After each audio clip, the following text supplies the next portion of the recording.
Hello everyone, welcome to Clean Copper Talks.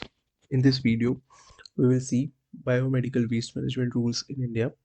The topics will be covered are World Health Organization book, initial book, then international agreements related to biomedical waste management, uh, biomedical waste management rules in India, the prior rules, the initial rules. And then we will see government data on generation and treatment of biomedical waste in India. We'll see some of the definitions and we'll see Biomedical Waste Management Rules 2016. This topic will be discussed in detail in this video, and briefly we will see treatment techniques for biomedical waste.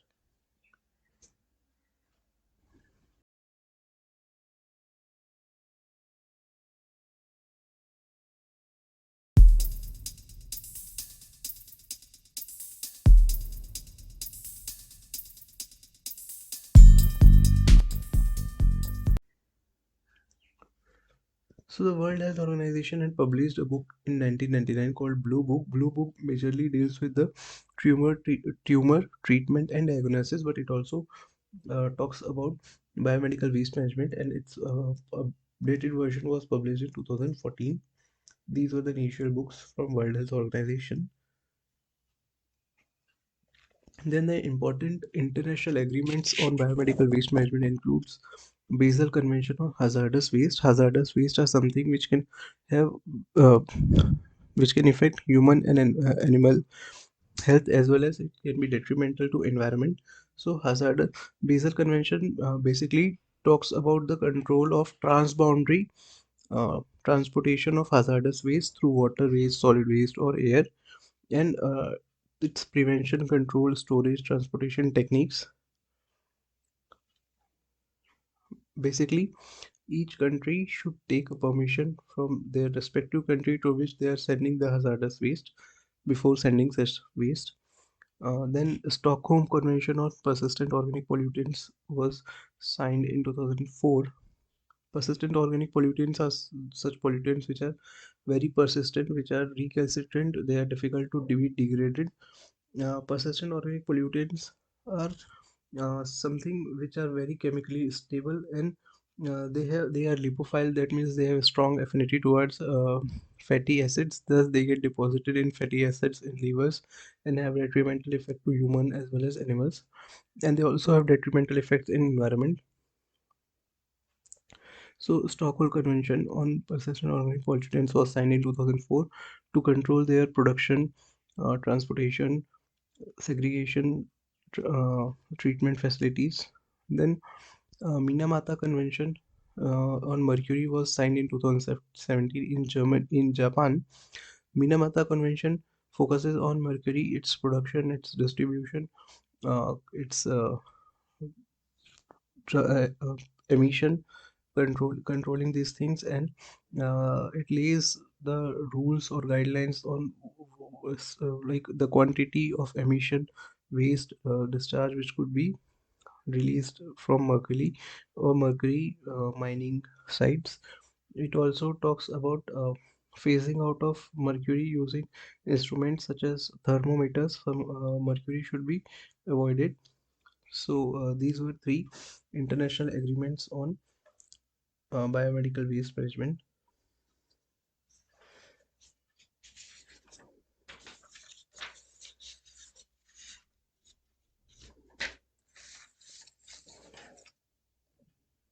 So biomedical waste management rules in India was firstly introduced in 1998. Then it was revised in 2003. It was again revised in 2011, but 2011 was draft notification as the lack of consensus was there between members. And finally, the latest biomedical waste management rule 2016, which is latest one and which is being used in India today. Biomedical waste management rules 2016 as compared to previous updates encompasses a wide range of responsibilities and duties of a healthcare facility owner as well as treatment facility owner. We will see all these things in detail in coming slides. So according to government, India produces approximately 484 tons per day of biomedical waste from approximately 1,70,000 healthcare facilities. Healthcare facilities include any hospital, any dispensary, any camp, any health camp, everything which is related to health of animal or humans are considered under healthcare facilities. So India generates approximately 484 tons per day of biomedical waste from approximately 1,70,000 healthcare facilities. Out of this 484 tons per day of biomedical waste, 447 tons per day of biomedical waste is treated, while 37 remains untreated. Now, India has 198 common biomedical waste treatment facility, and 28 are under construction. So total 198 common biomedical waste treatment facility we have, and it treats waste coming from 1,31,000 healthcare facilities. The importance of common biomedical waste treatment facility is it is helpful financially to the healthcare facilities. They don't need extra space, they don't need extra manpower, skilled manpower, or they don't need more money or to manage such facilities. Only the thing they have to do is they have to do preliminary treatment or segregation and send their waste into common biomedical waste treatment facilities. And approximately 21,870 healthcare facilities in India have their own treatment units. Now, according to 2016 Biomedical Waste Management Rules, any healthcare facility should have their own treatment unit only if they do not have a common biomedical waste treatment facility within 75 kilometers of their range. Then they can have their own treatment units. But to have their own biomedical waste treatment unit, they should take permission from the concerned authority, Central Pollution Control Board or State Pollution Control Board. So before going to solid biomedical waste management rule 2016, we should know the difference between these three terms.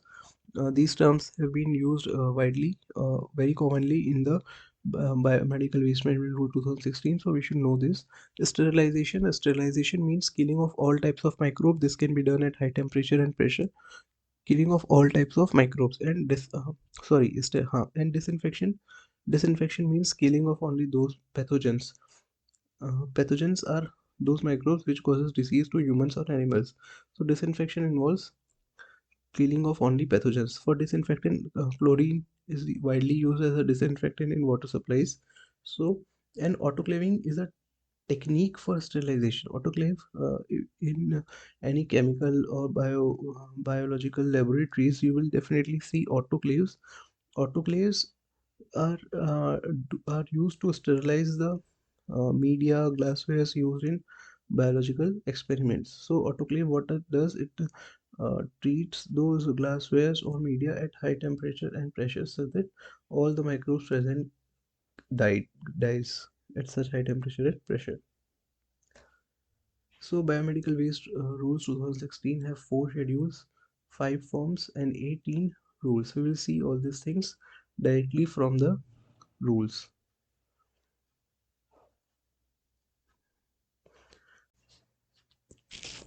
So this is Government of India's notification of Biomedical Waste Management Rule 2016. If you make a Google search writing Biomedical Waste Rules 2016, you will get this PDF. This is the first page of that PDF. I have highlighted the important points for you. So the duties, it has very neatly, very correctly described all the terms, occupier or operator, everything is there. If you go through these rules, you will come to know all definitions. So duties of occupier is to ensure that biomedical waste is handled without any adverse effect to human health and environment. uh, it is their duty. Occupier is someone as an administrator or owner of a healthcare facility. So it is their duty to make a provision within the premises for a safe, ventilated, and secured location for storage of segregated biomedical waste. They should pre-treat the laboratory waste, microbiological waste, blood samples, and blood bags through disinfection or sterilization. They should phase out chlorinated plastic bags, gloves, blood bags within 2 years. Now, chlorinated plastic bags are being discarded, or they are trying to phase out because chlorines are very toxic compound. They individually they are not, but when they are released into environment, they form dioxins, or such compounds which are very detrimental to human health, animal health, and as well as environment. Therefore, chlorinated plastic compound bags or gloves or blood bags have been recommended to phase out. It is the duty of owner to provide training to all healthcare workers and spread awareness. They should also uh, immunize all the healthcare workers against using vaccinations such as hepatitis B and tetanus.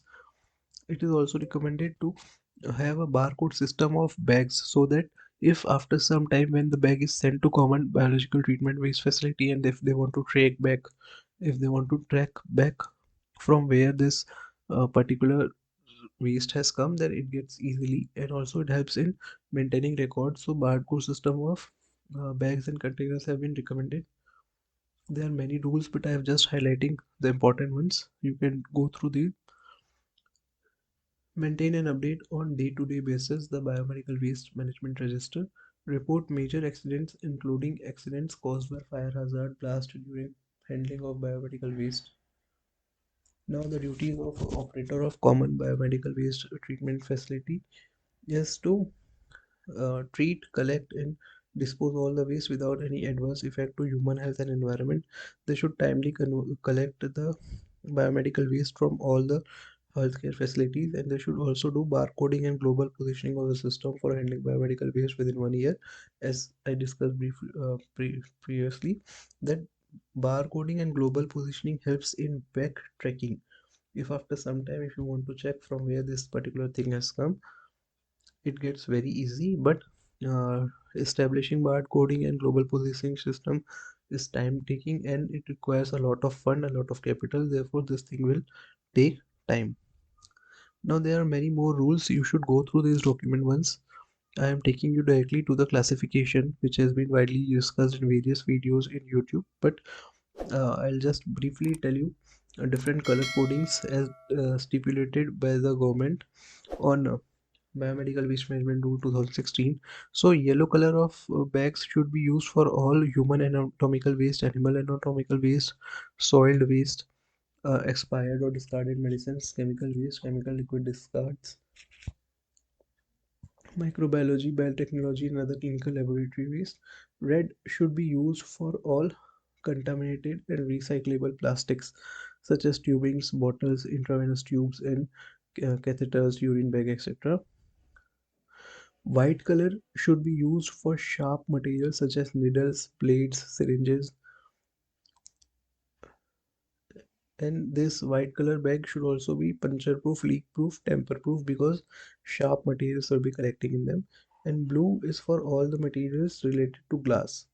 All the materials which needs to be discarded from broken or discarded contaminated glass should be placed in blue boxes.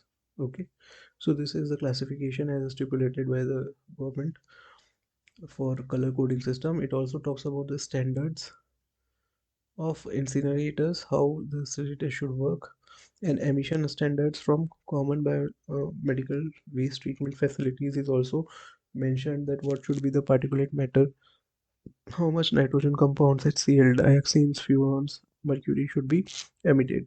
So these all things have been covered in the Biomedical Waste Management Rules 2016. If you want, you should just Google Biomedical Waste Management Rule 2016 and download this PDF, and you should go through it.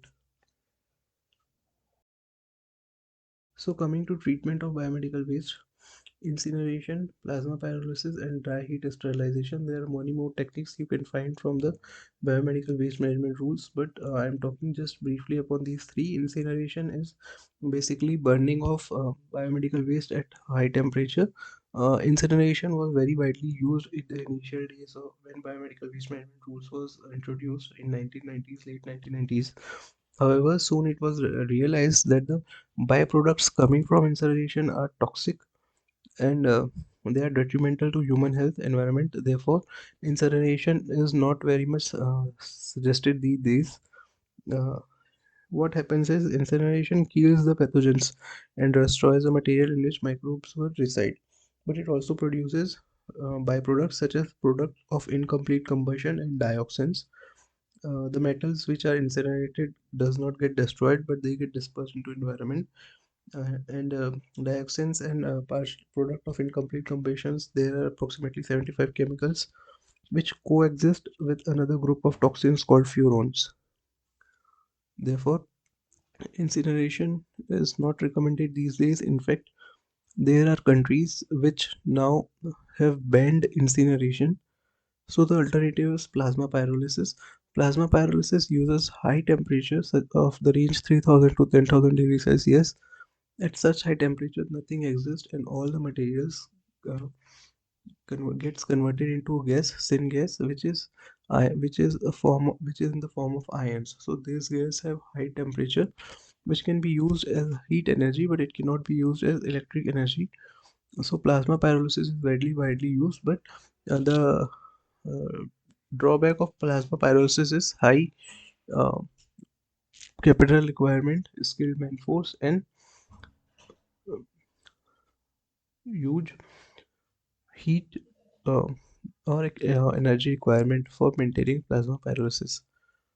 Dry heat sterilization is a technique of sterilization in which steam is not used for sterilization, unlike the common practice in which steam is used for sterilization. In dry heat sterilization, hot air is passed to kill all the microbes. That's it, nothing much difference is there.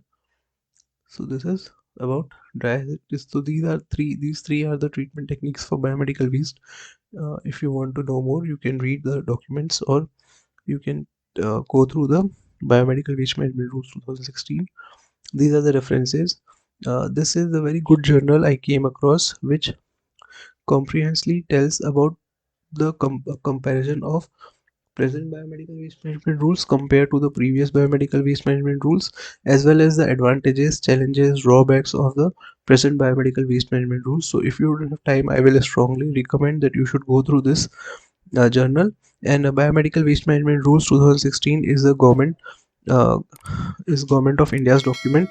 You just need to Google Biomedical Waste Management Rules 2016, and you will get a PDF through which you can read more about these rules. Okay, thank you.